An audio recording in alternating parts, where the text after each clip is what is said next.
Boa noite àqueles que assistem esse Evangelho de casa. Vamos aproveitar que nós conseguimos chegar até aqui. Acredito que para alguns não foi tão fácil, devido à correria do dia, por mais que tenha se comprometido ou tenha planejado estar aqui hoje. Acredito que nem todos conseguiram chegar. Mas nós que estamos aqui, então, vamos nos deixar envolver pelas vibrações, pelas energias salutares que preenchem esse ambiente, as energias que a espiritualidade preparou com tanto carinho, com tanto cuidado, para que quando nós chegássemos aqui, fôssemos envolvidos por ela. Mas a nossa parte é nos deixar envolver. A pergunta é, nós queremos, nós só precisamos ou nós queremos? Porque entre precisar e querer e deixar que essa energia nos envolva, nos preencha, tem uma distância. Então vamos nos conectar, fechando os nossos olhos, sentindo os nossos pés no chão, tocando o chão dessa casa bendita, e deixar, imaginando que uma luz maravilhosa entra através do nosso chakra coronário, no topo da nossa cabeça, entra pelo nosso chakra cardíaco, enfim, por todos os nossos campos de força. Vamos deixar que essa energia entre e nos faça conectar com a mensagem que chega hoje para nós. Cada um vai receber aquilo que precisa. Então vamos manter os nossos olhos fechados e nos deixar envolver pela música deixada pelo nosso irmão maior, nosso Mestre Jesus.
Teu amor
Eu não sei se a imagem está legível para vocês, para mim parece que ficou um pouco embaçado. Então, vocês me perdoem, mas eu acredito que dá para entender.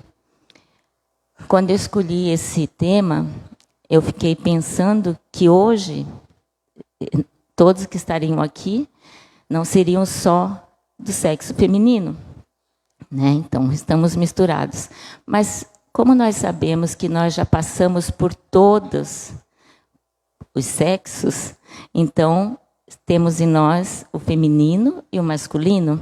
Então, os meninos não se sintam ofendidos, tá bom? Porque eu vou trazendo a fala sobre as discípulas de Jesus, porque se todos que estamos aqui nos permitirmos nos conectar com a nossa essência, ou seja, com aquilo que há em nós, independente do sexo, todos vamos nos sentir incluídos aqui nesse evangelho de hoje. As discípulas de Jesus. Antes de falar sobre as discípulas de Jesus, rapidamente, até mesmo a própria imagem pode nos trazer como era vista a mulher na sociedade judaica antigamente. Então, nessa imagem, a gente já vê, de um lado, os homens. Deixa eu ver se eu consigo. Não, acho que eu tenho que voltar aqui. Bom, de um lado os homens, lá que é onde tem a maioria, e no meio um muro, ou alguma coisa ali dividindo as mulheres do lado de cá. Ou seja, já não se misturava, as mulheres já não podiam frequentar, estar no mesmo ambiente, em algumas situações em que os homens estavam. A mulher na sociedade judaica antiga era vista como inferior ao homem. Eram propriedades dos maridos, tinham que obedecer aos maridos. Não tinham voz, não podiam se manifestar, principalmente nos tribunais. Eram tratadas como impuras. Quando elas estavam no período que estavam menstruadas, elas não podiam tocar em nada. As outras pessoas podiam fazer as coisas para elas, mas elas não podiam fazer nada, tocar em nada, no alimento, em nada. Sofriam violências. Elas eram mortas, eram apedrejadas, se praticavam adultério e, enfim, outras situações que elas não podiam, outras regras que elas tinham que obedecer, porque senão elas eram mortas. Então, quem foi que desafiou essas normas sociais e trouxe as mulheres e enxergou as mulheres? Jesus. Ele tratou as mulheres com respeito. Conversou com uma samaritana. Quando ele estava no caminho ele passou por Samaria. Normalmente eles faziam um caminho mais distante, mais longo, para não ter que passar por dentro dessa cidade, porque eles consideravam que eles eram inferiores. Ele fez questão de passar por lá e deu um jeito para que as coisas acontecessem, para que ele encontrasse uma mulher que foi buscar água no poço e conversasse com ela. Pediu para que seus discípulos, que os apóstolos, fossem até a cidade buscar mantimentos, enquanto ele ficava ali, e ele encontrou essa mulher e conversou com ela de igual para igual. Defendeu as mulheres, perdoou a mulher adúltera e as incluiu em suas atividades. Quando trouxeram a mulher para que ele a condenasse, ou então a libertasse, vamos dizer assim, ele olhou para essa mulher com amor, não disse nada, pegou uma pedra ou um pedacinho de madeira que ele estava, começou a escrever no chão, talvez os pecados que quem estava ali a condenando estivessem já cometidos, não sei. E então ele perguntou: quem nunca pecou, que atire a primeira pedra. E aí foram saindo devagarzinho, cada um, e disse que primeiro os mais velhos foram saindo. Então, a partir daí, ele também olhou para ela e disse que ele também não a condenava, que ali não tinha mais ninguém que a condenava, e ele também não estava condenando, que ela seguisse e não pecasse mais.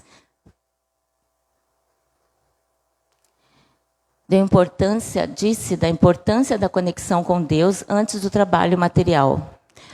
Fez isso quando disse para Marta que Maria de Betânia havia escolhido a melhor parte. Maria, irmã de Marta, sempre que ela podia, sempre que tinha uma oportunidade, ela se assentava aos pés de Jesus e ficava ouvindo os seus ensinamentos. Tinha sede desses ensinamentos. Largava o que tivesse para fazer e ia ouvir os seus ensinamentos. E Marta ficava chateada porque ela achava que elas tinham que cuidar dos afazeres da casa e preparar algo para servir ao mestre. Até que Marta foi até Jesus e pediu para que ele falasse com Maria para que ela fosse ajudá-la. E Jesus, então, disse: Marta, Maria escolheu a melhor parte, que foi o quê? Sentar-se aos pés dele para ouvir os seus ensinamentos. E por quê?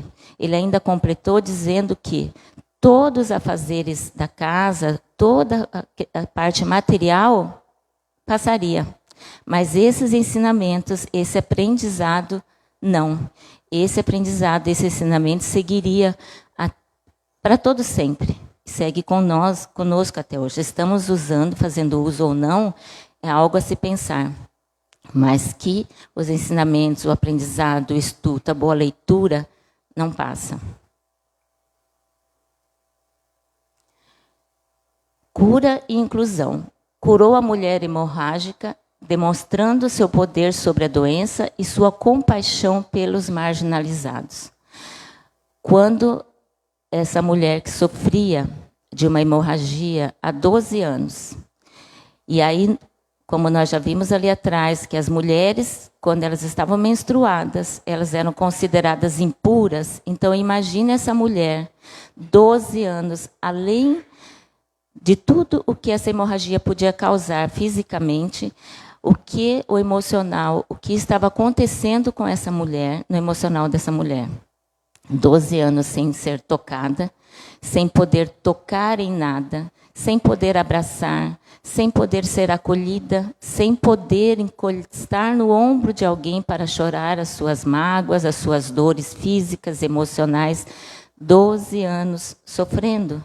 Então, quando ela tomou a decisão de ir, ficou sabendo que o mestre, que Jesus estaria por perto, ela entrou no meio daquela multidão e tocou nas vestes dele, e ele disse: quem me tocou? E naquela confusão que estava toda à sua volta, ninguém sabia quem era quem. Como saber quem tinha tocado Jesus? Um de seus apóstolos, um de seus discípulos questionou: mestre, como saber quem te tocou? Nessa confusão, estamos todos encostados um no outro. Ele falou: mas alguém me tocou porque eu senti que de mim saiu luz, que de mim saiu energia, que de mim saiu o poder da cura. E ela, com medo, provavelmente, disse: eu toquei, Senhor, mas foi só na ponta das tuas vestes, eu precisava disso. Você não está impuro. Então ele olhou para ela e disse: a sua fé te curou. Diferente das outras mulheres onde Jesus foi e acolheu, e curou, e transformou, essa mulher foi com a fé dela buscar a própria cura. Isso significa que nós temos esse poder, essa fé está em nós. Basta nós acessarmos para que nós consigamos dar conta das coisas do nosso dia a dia. Mostrou que existia o amor. Não desconhecia que Madalena era possuída pelo gênio do mal, pelos gênios do mal, entretanto, renovou-a para o amor puro. Maria de Magdala, conhecida como a mulher que possuía, ou que tinha 7 demônios junto com ela, os seus obsessores, ele, sabendo disso, mesmo assim, ele foi, acolheu,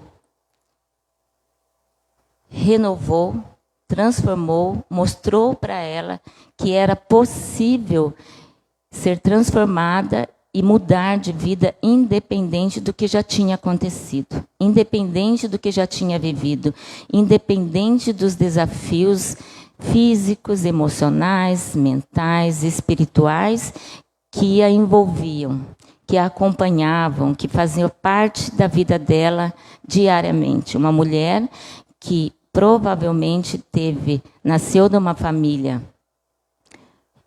A história diz, eu já estudei um pouco sobre, que ela viveu numa família rica, era uma menina amada, uma filha bem cuidada, mas se apaixonou ainda muito jovem por um homem, por um rapaz, que não honrou com o fato de tê-la possuída antes de um casamento. Então a família não a quis mais junto dela. E ela decidiu que ela, por não poder ser mãe e por não poder mais se casar, levaria uma vida promíscua, levaria uma vida onde ela achava, talvez, que conheceria alguém que pudesse amá-la, do tamanho do amor que ela tinha para compartilhar.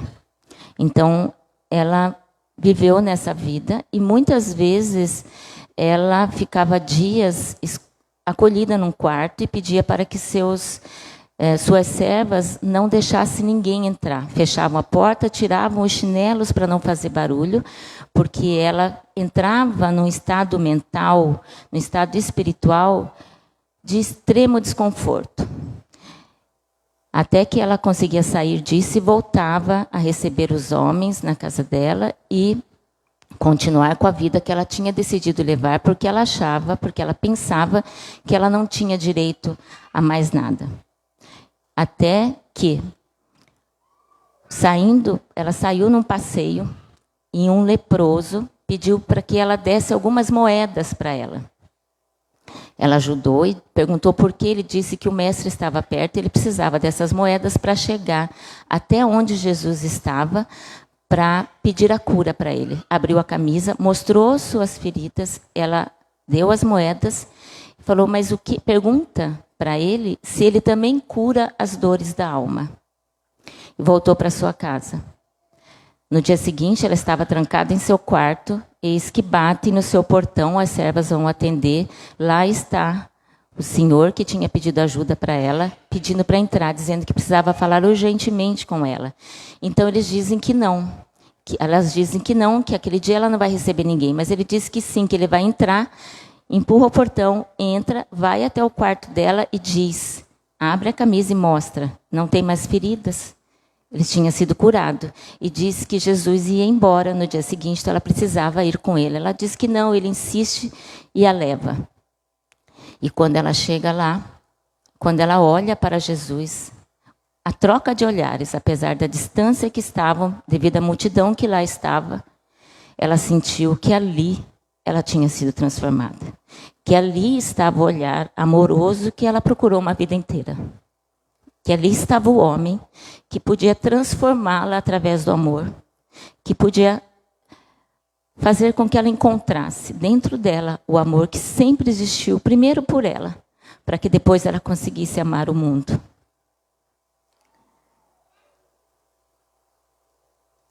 Jesus mostrou que as mulheres eram importantes. Uma mulher foi a primeira testemunha da ressurreição de Jesus, que foi Maria de Magdala, a mesma que ele transformou com um simples olhar, que o seguiu, que abandonou toda a vida promíscua e seguiu Jesus.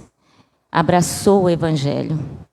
Ela acompanhou Jesus e seus apóstolos por todos os lugares que eles iam.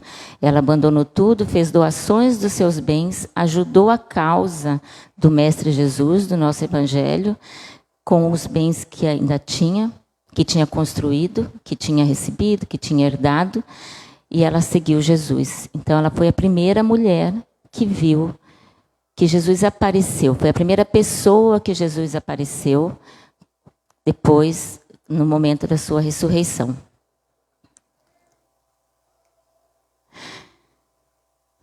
E esse Jesus que acolheu, que curou, que incluiu, que amou, não podia ter nascido de uma outra maneira que não fosse de uma mulher.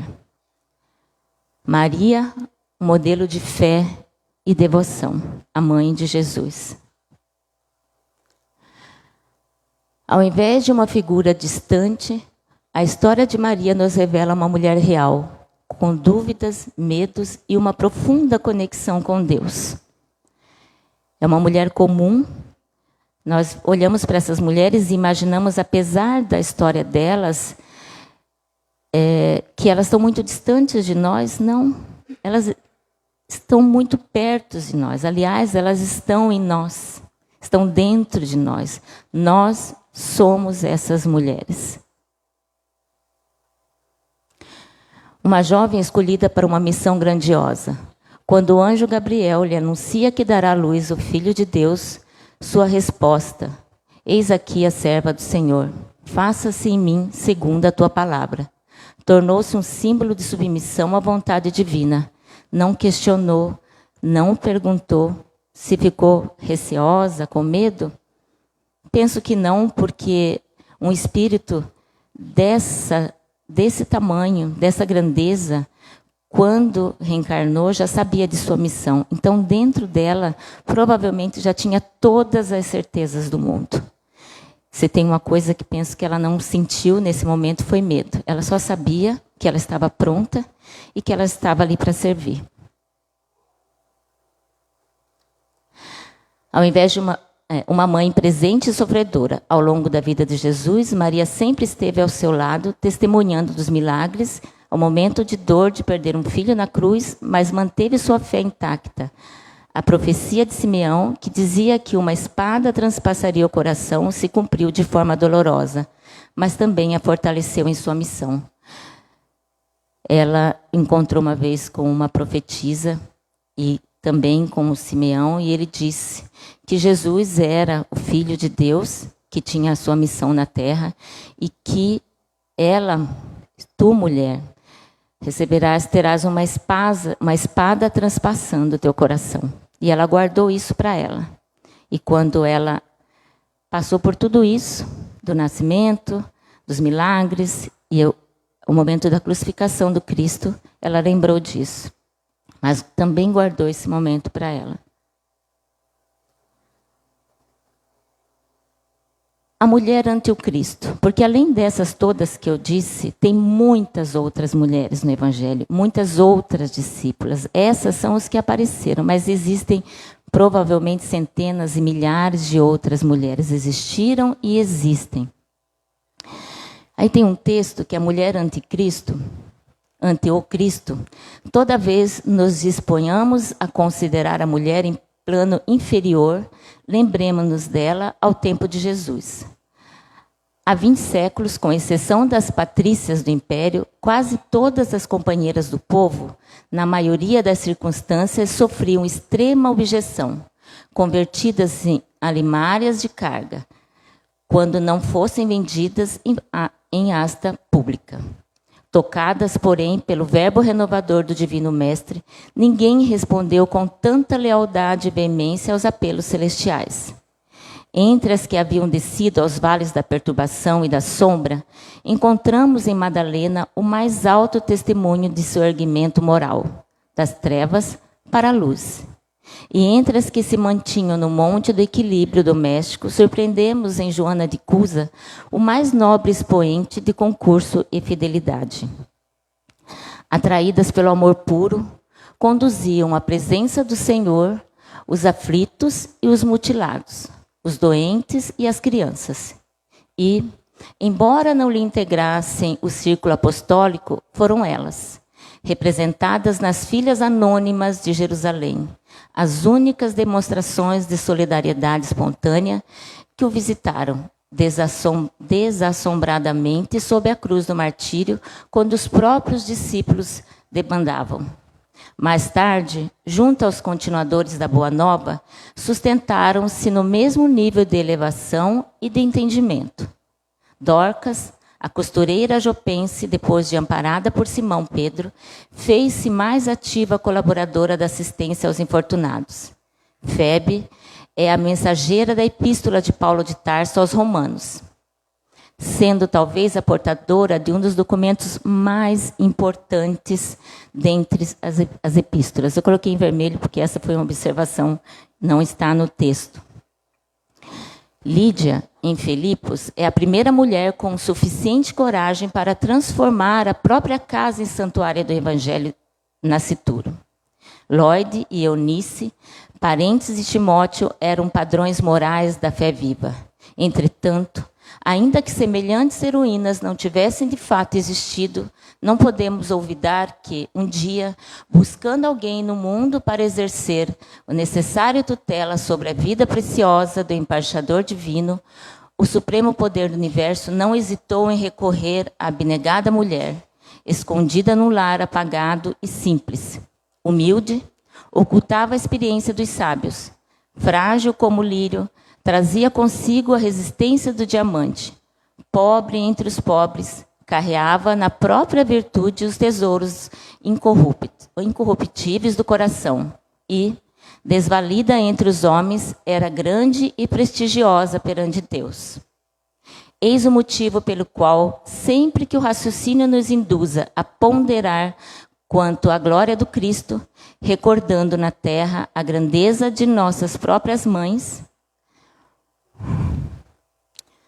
nós nos inclinaremos, reconhecidos e reverentes, ante a luz imarcessível da estrela de Nazaré.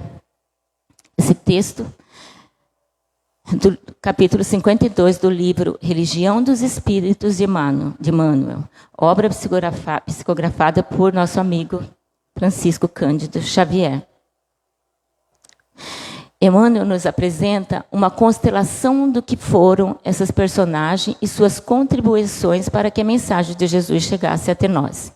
Em especial, a grande estrela de Nazaré, que recebeu a incumbência de ser no mundo espiritual a rainha dos anjos e a responsável de ser no mundo espiritual pelos mais aflitos de todos os aflitos, os que desencarnam em condição mais dolorosa, na condição de suicida.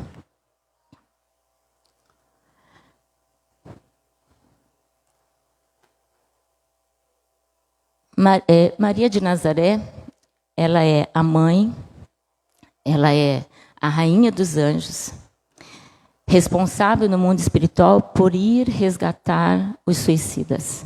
Aqueles que, no momento de dor imensa, não dão conta e provocam esse ato insano. Maria de Nazaré vai com todo o seu amor resgatar. Como foi resgatar Judas? Quando ele estava lá, envolto pelas suas dores, pelo sentimento de culpa, ele ouve a voz de uma mulher que diz: vamos comigo, está na hora de se reconciliar consigo mesmo. E ele então diz que ela não sabe quem é ele, senão ela não estaria ali. Pergunta: quem é? Quem és tu? Com voz tão doce, com tanta luz, querendo me ajudar. E ela diz: vamos, eu sou a mãe de Jesus. Não existe amor mais incondicional que esse.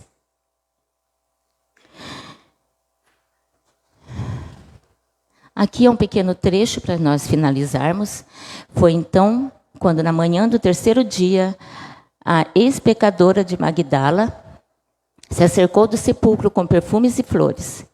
Queria, mais uma vez, aromatizar aquelas mãos inertes e frias. Ainda uma vez queria contemplar o Mestre, adorado para cobri-lo com o pranto do seu amor purificado e ardoroso. No seu coração estava aquela fé radiosa e pura que o Senhor lhe ensinara e, sobretudo, aquela dedicação divina, com que pudera renunciar a todas as paixões que a seduziam no mundo. Maria Magdala ia ao túmulo com amor e só amor pôde realizar os milagres supremos. Estupefata por não encontrar o corpo do bem-amado, já se retirava entristecida para dar ciência do que verificara aos companheiros, quando uma voz carinhosa e meiga exclamou brandamente aos seus ouvidos: Maria. Ela se supôs admoestada pelo jardineiro, mas em breve instantes reconhecia a voz inesquecível do mestre. Ele contemplava o inolvidável sorriso. Quis atirar-se-lhe aos pés, beijar-lhe as mãos, no suave transporte de afeto, como fazia nas pregações do Tiberíades. Porém, com um gesto de soberana ternura, Jesus afastou, esclarecendo: não me toques, pois ainda não fui a meu Pai que estás no céu. Instintivamente, a Madalena se ajoelhou e recebeu o olhar do mestre. Num transbordamento de lágrimas de inexcedível ventura, era a promessa de Jesus que se cumpria. A realidade da ressurreição era a essência divina que manteria eternidade ao cristianismo. O Evangelho nos traz essas possibilidades, a possibilidade de conhecermos essas mulheres, de nos conhecermos através dessas mulheres, através do amor de Cristo, através do amor dos apóstolos, ensinamentos, dos exemplos. A boa leitura, o aprendizado através dos cursos, dos estudos que a casa oferece, pode nos trazer, nos acalentar, nos livrar, a nos aliviar as nossas dores, porque só o conhecimento nos liberta. Vamos então fechar os nossos olhos e nos deixar envolver pelo amor divino das discípulas, dos discípulos, que nada mais é do que o amor de Cristo em nós, que chega até nós através delas, através de tudo isso que está aí palpável, que está ao alcance de nossas mãos. Basta que nós tenhamos vontade de acessar. Que possamos levar para nosso lar as bênçãos dessa noite, aquilo que nos tocou o coração. Vamos, depois da nossa prece de encerramento, nós saímos em silêncio para que possamos levar conosco e deixar que flua através de nós para todos aqueles que encontrarmos pelos caminhos e para o nosso lar. Pai nosso, que estás nos céus, santificado seja o vosso santo e divino nome. Venha a nós o vosso reino, seja feita a vossa vontade, assim na terra como nos céus. O pão nosso de cada dia nos dai hoje, Senhor. Perdoai as nossas ofensas, na medida em que nós perdoarmos aqueles que nos têm ofendido. E não nos deixeis cair em tentações, mas livrai-nos de todos os males, hoje e sempre, graças a Deus. Eu que agradeço a todos. Muito obrigada.